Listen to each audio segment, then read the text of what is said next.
Sponsored by Auto Owners Insurance. Simple human sense. Well, we did see a little bit of some showers across the area this afternoon and into this evening. We're going to continue to see some showers here or there, but mostly dry conditions are going to take us through the night. Right now, we're looking at temperatures into the 80s in Lansing and Grand Ledge, 70s in Jackson and Hillsdale. That's because Jackson and Hillsdale stayed cloudy for most of the day. In fact, taking a look at satellite and radar, we can see that most of that rain is staying right to the south of I-94 and will still stay there throughout the rest of the night. Over the next 12 hours, we'll continue to see maybe a few showers here or there, but cloudy skies will continue and temperatures fall back down into the 70s for tonight. All the full details coming up in just a little bit. 6 News at 6 starts right now. WLNS is here for you, celebrating 75 years of bringing you the news with 6 News at 6. Protesters gathered in the capital city today opposing the federal budget bill, saying, quote, "Our families come first."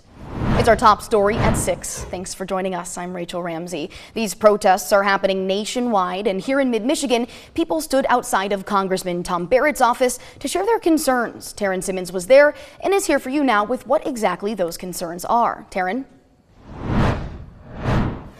Yeah, Rachel, the event was hosted by Families First, and organizers say more than 100 people came out to reject changes to Medicaid and food assistance programs. Where's Tom Barrett? Where? Oh, where? While outside Congressman Tom Barrett's office this afternoon, people brought jars of peanut butter and jelly to donate to local food banks in Lansing. They did this because they say the federal budget bill will create more food insecurity because of cuts to the Supplemental Nutrition Assistance Program, or SNAP. Organizers say Congressman Barrett voted in support of this budget and say they held the protest outside his office because he is not easily accessible. They say they want to meet with him and hear about why he supports this budget. Not meeting with his constituents. So people have, regularly we've been coming down just to draw attention to the fact that we want to talk to him. Peanut butter and jelly is the most asked for item at food banks. And in the light of the fact that we're seeing massive cuts to our SNAP programs, other funding programs, and support for our food banks, it really is just being used as an opportunity to highlight our concern about how our neighbors are struggling to make ends meet. We have reached out to Congressman Barrett's office for comment, and they're currently drafting a statement. We will have that for you on 6 at 11, along with more from protesters. Back to you. Thank you, Taryn. And President Trump is in Scotland as part of what White House officials are calling a working visit. Today, he was greeted by Scottish protesters. This comes as the Justice Department wrapped up a second day of questioning Ghislaine Maxwell, Jeffrey Epstein's co-conspirator. Weijia Zhang is here for you with continuing coverage from Scotland. The White House has called President Trump's 5-day trip a working visit. He'll hold trade talks on Sunday with the chief of the European Union, and he's scheduled to meet with the British Prime Minister on Monday. But he's expected to spend most of his trip at 2 of his Gulf resorts, Trump Turnberry in the west and Trump International in the north. The president received a less than warm reception from some Scottish protesters. I think the vast majority of Scots have this sort of feeling about Trump. Even though he has Scottish roots, he's a disgrace to us. We're saying no, we don't want you here. Many demonstrators carried signs linking the president to convicted sex offender Jeffrey Epstein. The Justice Department's reluctance to divulge more information about Epstein has dogged the president in recent weeks. On Friday, Epstein's former girlfriend and convicted conspirator Ghislaine Maxwell met with Deputy Attorney General Todd Blanche for a second day of questioning. According to Maxwell's lawyer, she was asked questions about 100 different people, and she did not hold anything back. We haven't asked for anything. This is not a situation where we're asking anything in return for testimony or anything like that. Upon his arrival in Scotland, the president was asked about the possibility of pardoning Maxwell. This is just not a time to be talking about pardons. Todd will come back with whatever he's got. You're making a very big thing over something that's not a big thing. The Justice Department has not indicated when they will share information related to their 2-day interview with Maxwell, noting only that they will do so at the appropriate time. Weijia Zhang, CBS News, Edinburgh, Scotland. There will be continued coverage on President Trump and his trip overseas, so stay with us on air, on our app, and online at WLNS.com. Back here in mid-Michigan, if you're looking for something to do this weekend, there are a couple of fun events going on in the Greater Lansing area.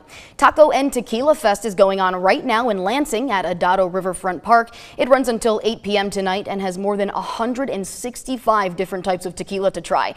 And if you like cars, tomorrow in DeWitt Township, you can check out the Bug Love Cruisin'. It's happening at the Tin Cup Cafe from 10 a.m. to 1 p.m. and features all things Volkswagen. And in honor of National Adoption Week, local cat shelter Saved by Zaid will have kitties up for adoption at 2 Mid-Michigan PetSmarts. If you're looking to add a furry friend to your family, the organization will be at the Okemos and West Lansing locations today and tomorrow. The people involved say summer is kitten season. That's when they bring in more cats than any other time of the year. They added that adopting a pet not only saves that animal's life, but also frees up shelter space to save more animals' lives. Cats will be available for adoption tonight until 8 p.m. and tomorrow from 11 a.m. to 4 p.m. Well, it was a big car day in Lansing as the R.E. Olds Transportation Museum had its 32nd annual Car Capital Auto Show. Delaney Rogers is here for you now with what people there were up to. Delaney? Rachel, the museum was filled with car lovers today, and the event had all kinds of vehicles from classic cars, muscle cars, trucks, and more. Car owners could enter their vehicles into a competition to see who has the best car. Out of 37 categories, judges picked the top 6 vehicles and picked a winner from there.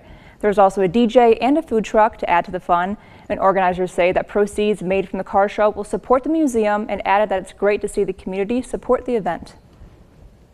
So Lansing is really a car community. We have such an extensive automotive history here in Lansing, and this show is how we celebrate it here. So that is the longest running auto show happening here in downtown Lansing. Lansing Mayor Andy Shore also got to choose his favorite car. The event ran from 8 a.m. to 2:30 this afternoon. From Storm Tracker 6, this is Weather First, sponsored by Auto Owners Insurance. Simple human sense.